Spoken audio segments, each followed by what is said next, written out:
Hello, beautiful. Today's episode is going to be really focused on how to work with the fire of 2026.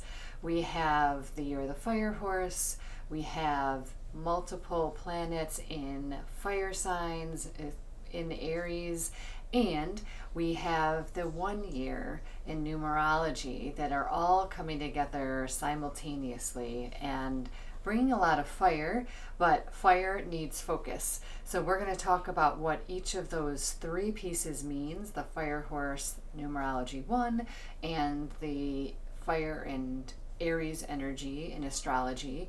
And I'm going to share 5 tips that my guides brought through to help you work with this fire energy.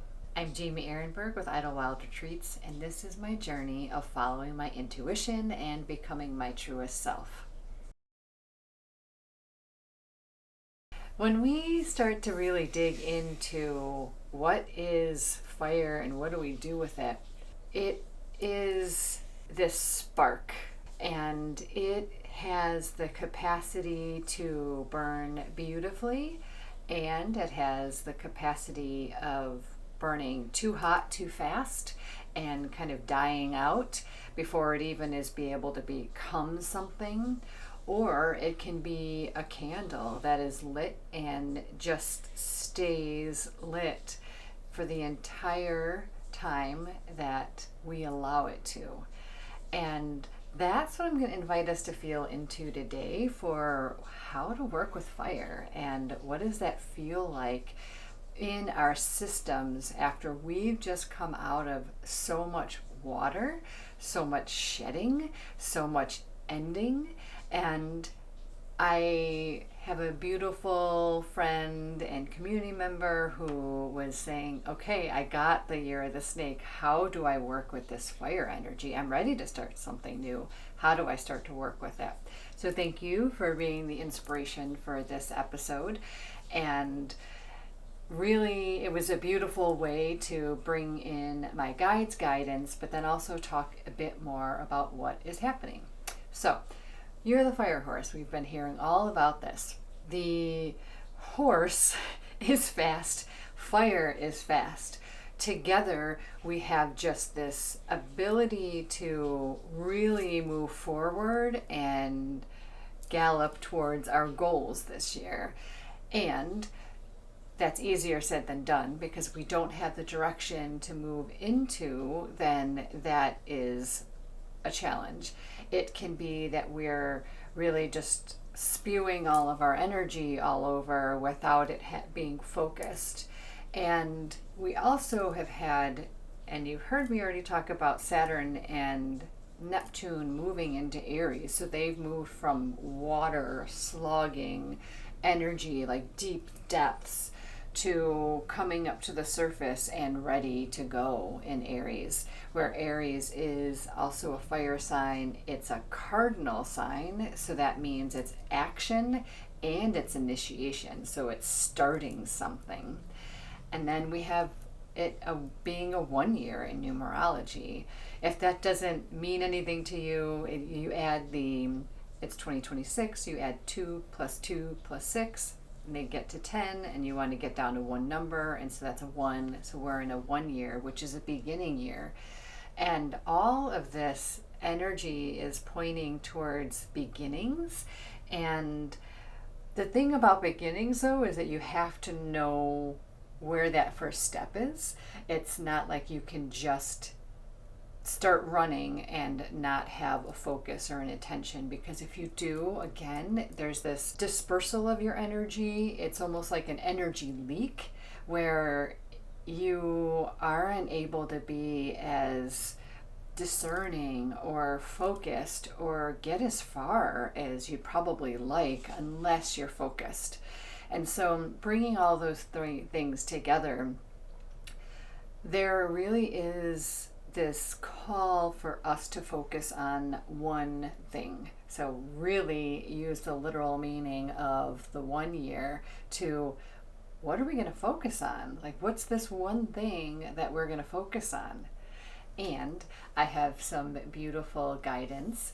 I have 5 recommendations from my guides that they gave us for how to find that one thing and then how to work with it. So now I'm going to share the 5 messages from my guides.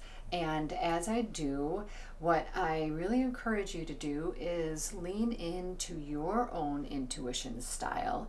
If you've been following the channel, we've talked about hearing, seeing, knowing, and feeling being the 4 major ways that people receive their intuition.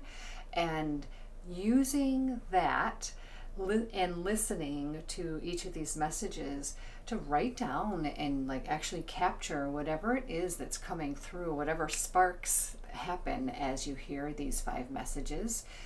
I am, as you know, a hearer, and so what you are going to hear are complete messages that came through from my guides, and I'm going to read them, and so I appreciate your patience while I do that. So the first message is be brave. Start something new. It will be in service to your future self and your soul. Is this taking a new class? Is this going on a trip somewhere that you've never done before? Is it meeting up and trying a new way to meet people, whether that be friends or in a relationship? Be brave. I love that one. The second message is just start. It doesn't have to be big or grand. One step, one match, and one action will lead to the next.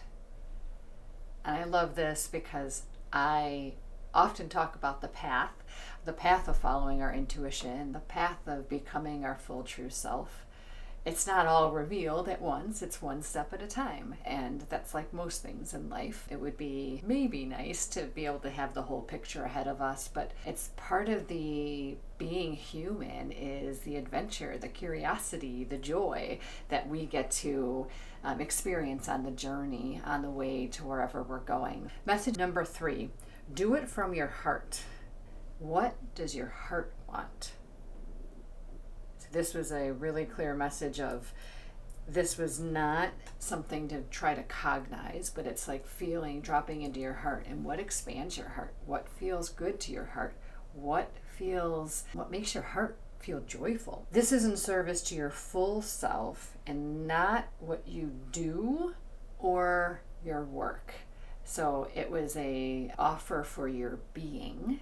And I am really curious how this lands for everyone. They were really clear, like this isn't about what you do for work. This isn't about what you do in the world. This is about finding that spark that is going to help you become more and more of your true self. This is helping you get to your future self that you're meant to be. The fourth one was it should feel soft. It should feel like ease in the body if it's right. It shouldn't feel like a push or tension, especially in the lower half of the body.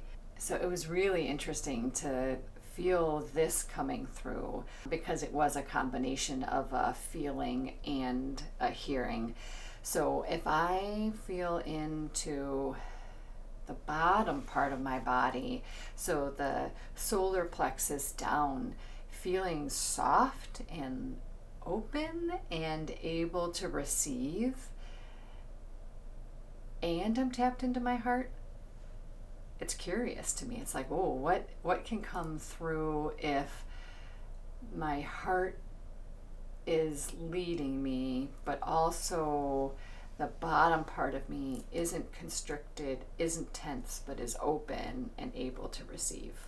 I love that message too. And the fifth message was the right thing will help you radiate your light into the world. This was actually a visual for me. It was so beautiful. It was you beaming, and it was all from this inner light. The rest of the message was this is coming from your internal flame of your beautiful heart.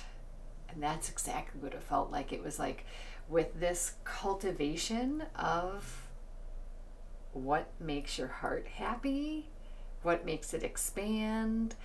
It was just really this like light shining and radiating outside of you.